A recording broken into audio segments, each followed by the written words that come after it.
ಆತ್ಮೀಯ SSLC ವಿದ್ಯಾರ್ಥಿಗಳೇ, ಇಂದು ನಾವು ಸಂಭವನೀಯತೆ ಪಾಠದ ಮೇಲೆ ಬರುವಂತಹ ಪ್ರಶ್ನೆಗಳನ್ನು ಚರ್ಚೆ ಮಾಡೋಣ. 1 ಅಂಕದ ಒಂದು ಪ್ರಶ್ನೆ ಬರ್ತದೆ ಮತ್ತು 3 ಅಂಕಕ್ಕೆ ಒಂದು ಪ್ರಶ್ನೆ ಬರುವಂತಹ ಸಾಧ್ಯತೆ ಇದೆ. ಇದನ್ನು ಹೇಗೆ ಬಿಡಿಸಬೇಕು ಅನ್ನೋದನ್ನು ಈಗ ಒಂದೊಂದಾಗಿ ನೋಡೋಣ. ಮೊದಲಿಗೆ 1 ಅಂಕದ ಪ್ರಶ್ನೆಗಳು ಏನು ಬರ್ಬೋದು ಅನ್ನೋದನ್ನು ನೋಡೋಣ. ಸಂಭವನೀಯತೆ ಎಂದರೇನು ಅನ್ನುವಂತಹ ಒಂದು ಪ್ರಶ್ನೆ ಬರ್ತದೆ. ಅಂದಾಗ ಅಲ್ಲಿ ನೀವು ಒಂದು ಘಟನೆ ಅಥವಾ ಕೆಲಸ ನಡೆಯುವ ಸಾಧ್ಯತೆಯನ್ನು ಅಳೆಯುವಂತಹ ಗಣಿತದ ಒಂದು ಭಾಗವನ್ನು ಸಂಭವನೀಯತೆ ಎನ್ನುತ್ತಾರೆ ಅಂತ ಬರಿಬೇಕು. ನಂತರ ಖಚಿತ ಘಟನೆ ಎಂದರೇನು ಅನ್ನುವಂತಹ ಪ್ರಶ್ನೆ ಬರುವ ಒಂದು ಸಾಧ್ಯತೆ ಹೆಚ್ಚಿದೆ.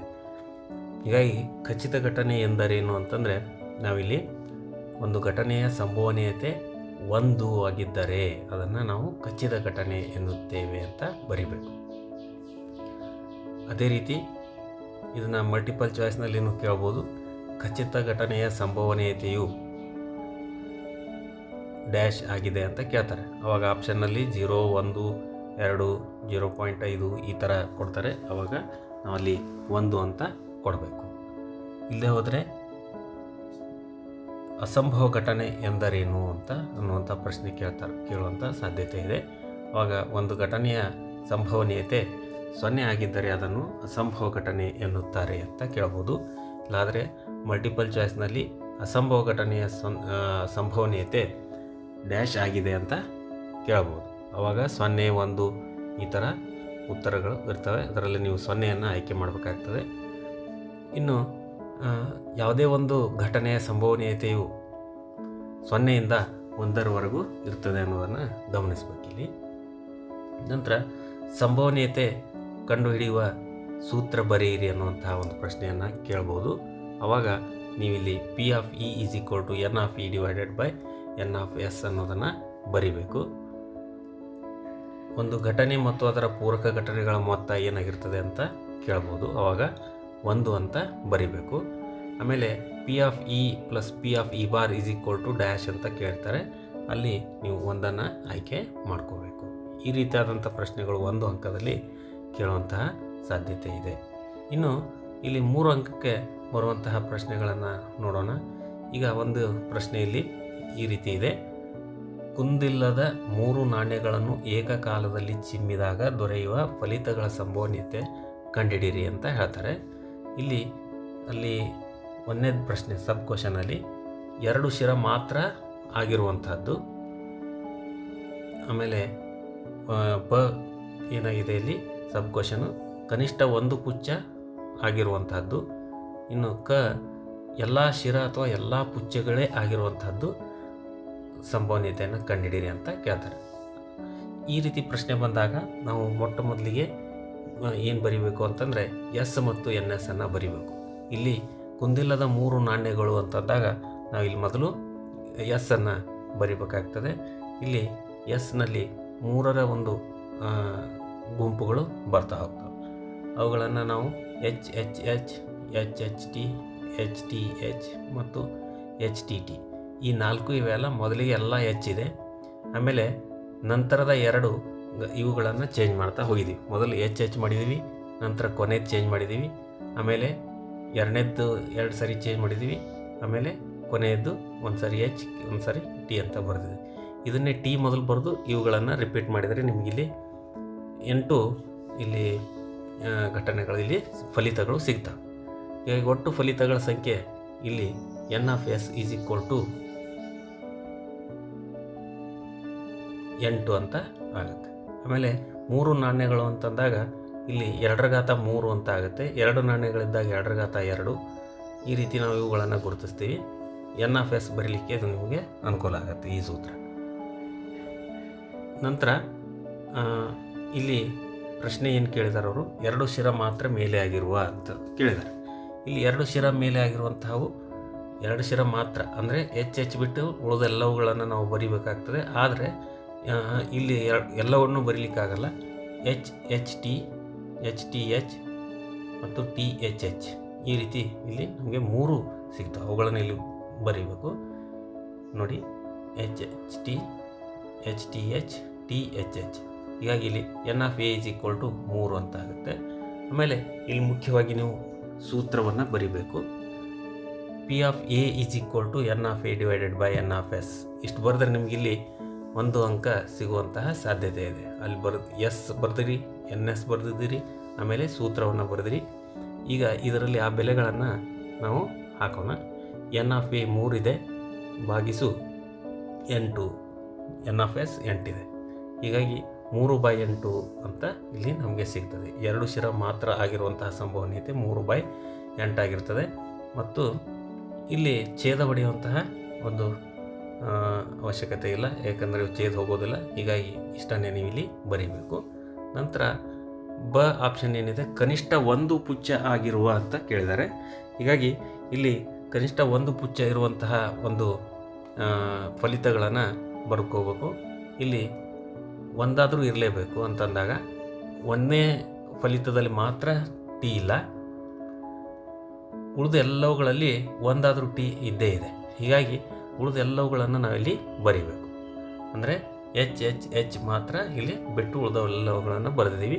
ಪರಿಗಣಿಸಿ 1 2 3 4 5 6 7 ಇವೆ. ಹೀಗಾಗಿ N of B is equal to ಇಲ್ಲಿ 7 ಅಂತ ಆಗುತ್ತೆ.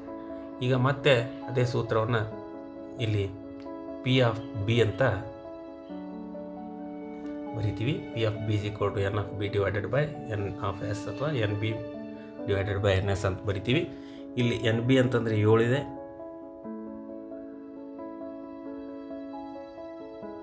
ಎನ್ ಎಸ್ ಅಂದರೆ 8. ಇಲ್ಲಿನೂ ಸಹಿತ ಛೇದ ಹೋಗೋದಿಲ್ಲ, ಹಾಗೇನೆ ಬರಿತೀವಿ. ನಂತರ ಎಲ್ಲ ಶಿರ ಅಥವಾ ಎಲ್ಲ ಪುಚ್ಚಗಳು ಆಗಿರುವಂಥದ್ದು. ಅಂದರೆ ನೋಡಿ, ಇಲ್ಲಿ ಎಲ್ಲ ಶಿರ ಅಂದರೆ 3ಕ್ಕೆ 3 ಶಿರ ಇರಬೇಕು ಅಥವಾ 3ಕ್ಕೆ 3 ಪುಚ್ಚ ಆಗಿರ್ಬೇಕು, ಟಿ ಆಗಿರಬೇಕು. ಅಂಥವು ಎಷ್ಟಿವೆ ಎಣಿಸಿ ನೋಡಿ. ಇಲ್ಲಿ ಎಚ್ ಮತ್ತು ಟಿ ಆಗಿರ್ತದೆ. ಹೀಗಾಗಿ ಇಲ್ಲಿ C is equal to H T ಆಗಿರ್ತದೆ. ಹೀಗಾಗಿ ಇಲ್ಲಿ N of C is equal to 2 ಅಂತ ಆಯಿತು. ಮತ್ತಿಲ್ಲಿ ಸೂತ್ರವನ್ನು ಬರಿತೀವಿ. P of C is equal to N of C divided by N of S. ಇಲ್ಲಿ N of C is equal to 2 ಇದೆ, ಆಮೇಲೆ ಎನ್ ಆಫ್ ಎಸ್ 8 ಇದೆ. ಈಗ ಇಲ್ಲಿ ಛೇದ ಹೋಗುತ್ತೆ, ನಾವು ಇಲ್ಲಿ ಛೇದವನ್ನು ಹೊಡಿಬೇಕು. 2 1 2, ಆಮೇಲೆ 2 4 8. ಹೀಗಾಗಿ ಇಲ್ಲಿ 1/4 ಅಂತ ನಮಗೆ ಸಂಭವನೀಯತೆ ಸಿಗ್ತದೆ. ಈ ರೀತಿ ನಾವು ಬರೆದಿದ್ದೆ ಆದರೆ ನಿಮಗೆ 3 ಅಂಕಗಳು. ಸುಲಭವಾದಂಥ ಪ್ರಶ್ನೆ ಇದೆ. ಇದೇ ರೀತಿ ಇನ್ನೊಂದು ದಾಳವನ್ನು ಎಸೆದಾಗ ನಾವು ಯಾವ ರೀತಿ ಬರಿಬೇಕು ಅನ್ನೋದನ್ನು ನೋಡೋಣ. ದಾಳಕ್ಕೆ ಸಂಬಂಧಪಟ್ಟಂಥ ಲೆಕ್ಕ ಇದು. ಒಂದು ದಾಳವನ್ನು ಉರುಳಿಸಿದಾಗ ಅಥವಾ ಎಸೆದಾಗ ಈ ಕೆಳಗಿನ ಸಂಭವನೀಯತೆಗಳನ್ನು ಕಂಡುಹಿಡಿಯಿರಿ ಅಂತ ಇದೆ.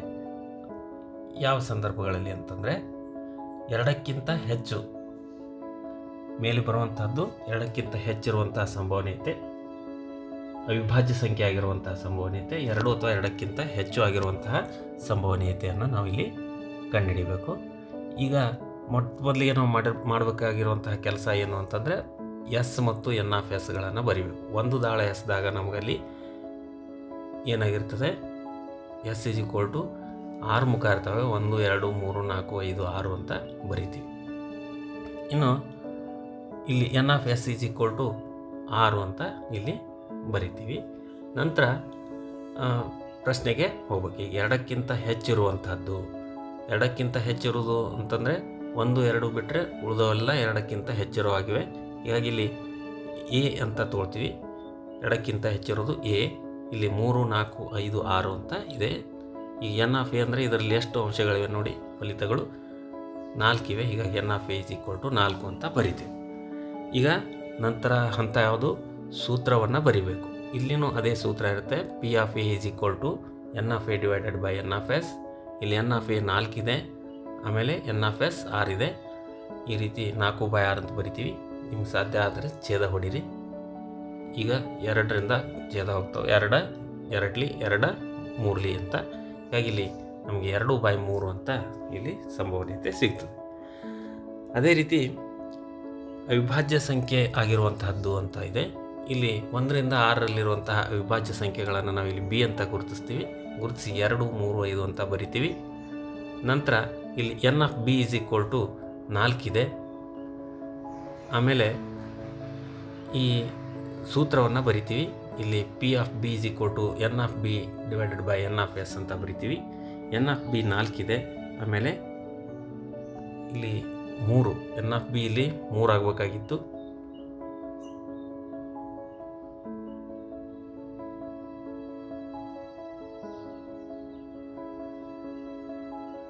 ಇದು 3 ಅಂತ ಆಗಬೇಕು.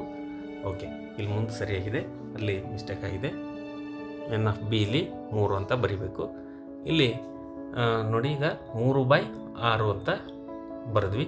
ಈಗ ನಮಗಿಲ್ಲಿ ಛೇದ ಹೋಗ್ತದದು 3 1 3 2. ಹೀಗಾಗಿ ಇಲ್ಲಿ 1/2 ಅಂತ ನಮಗೆ ಉತ್ತರ ಬರ್ತದೆ. ಇನ್ನು ಸಿ, ಇಲ್ಲಿ 2 ಅಥವಾ 2ಕ್ಕಿಂತ ಕಡಿಮೆ ಅಂತ ಇದೆ. ಇದನ್ನು ನಾವಿಲ್ಲಿ 2 ಅಥವಾ 2ಕ್ಕಿಂತ ಕಡಿಮೆ ಅಂತಂದರೆ 2 ಒಂದಿರುತ್ತೆ, ಆಮೇಲೆ 1 ಒಂದಿರುತ್ತೆ. ಹೀಗಾಗಿ ಇಲ್ಲಿ ಸಿ ಈಸ್ ಈಕ್ವಲ್ ಟು ನಾವು 1 ಮತ್ತು 2 ಅಂತ ಬರಿತೀವಿ. ಇಲ್ಲಿ N of C is equal to 2 ಅಂತ ಆಗುತ್ತೆ. ಇಲ್ಲಿ P of C is equal to N of C divided by N of S. ಇಲ್ಲಿ ಎನ್ ಆಫ್ ಸಿ 2, ಆಮೇಲೆ ಎನ್ ಆಫ್ ಎಸ್ 6 ಇದೆ. ಇಲ್ಲಿನೂ ಕೂಡ 2ರಿಂದ ಛೇದ ಹೋಗುತ್ತೆ, 2 1, ಆಮೇಲೆ 2 3 6 ಅಂಥೇಳಿ ಇಲ್ಲಿ ಉತ್ತರ ನಮಗಲ್ಲಿ 1/3 ಅಂತ ಬರ್ತದೆ. ಈ ರೀತಿ ನಾವು ಈ ಪ್ರಶ್ನೆಯನ್ನು ಬಿಡಿಸಿದ್ದೆ ಆದರೆ ನಮಗಿಲ್ಲಿ 3 ಅಂಕಗಳು ದೊರೀತವೆ. ಇದಲ್ಲದೆ ಇಲ್ಲಿ ಇನ್ನೂ ಕೆಲವು ಪ್ರಶ್ನೆಗಳನ್ನು ಕೇಳುವಂಥ ಸಾಧ್ಯತೆ ಇದೆ. ಚೆಂಡುಗಳು, ಕೆಂಪು ಚೆಂಡುಗಳು, ನೀಲಿ ಚೆಂಡುಗಳು, ಹಳದಿ ಚೆಂಡುಗಳನ್ನು ಒಂದು ಚೀಲದಲ್ಲಿ ಹಾಕಿದಾಗ ಅನ್ನುವಂಥ ಪ್ರಶ್ನೆ ಕೇಳ್ಬೋದು. ಅದನ್ನು ರೂಢಿ ಮಾಡ್ಕೊಳ್ಳಿ. ಈ ರೀತಿಯಾದಂಥ ಪ್ರಶ್ನೆಗಳು. ಆಮೇಲೆ ಕಾರ್ಡ್ಗಳ ಮೇಲೆ ಕೇಳ್ತಾರೆ. 1ರಿಂದ 50ರಿಂದ ಬರೆದಿರುವಂತಹ ಕಾರ್ಡುಗಳನ್ನು ಒಂದು ಚೀಲದಲ್ಲಿ ಹಾಕಲಾಗಿದೆ. ಯಾದೃಚ್ಛಿಕವಾಗಿ ಒಂದು ಕಾರ್ಡನ್ನು ತೆಗೆದಾಗ ಅದು ಸಮಸಂಖ್ಯೆ ಆಗಿರುವಂತಹ ಸಂಭವನೀಯತೆ ಕಂಡುಹಿಡಿಯಿರಿ ಅಥವಾ ಬೆಸ ಸಂಖ್ಯೆ ಆಗಿರುವಂತಹ ಸಂಭವನೀಯತೆ ಕಂಡುಹಿಡಿಯಿರಿ. ಈ ರೀತಿಯಾದಂತಹ ಪ್ರಶ್ನೆಗಳನ್ನು ಕೇಳುವಂತಹ ಸಾಧ್ಯತೆ ಇದೆ. ಅವುಗಳನ್ನು ಸ್ವಲ್ಪ ನೋಡ್ಕೊಂಡು ಹೋಗಿ. ನಿಮ್ಮ ಪರೀಕ್ಷೆಗೆ ಶುಭವಾಗಲಿ. ಧನ್ಯವಾದ.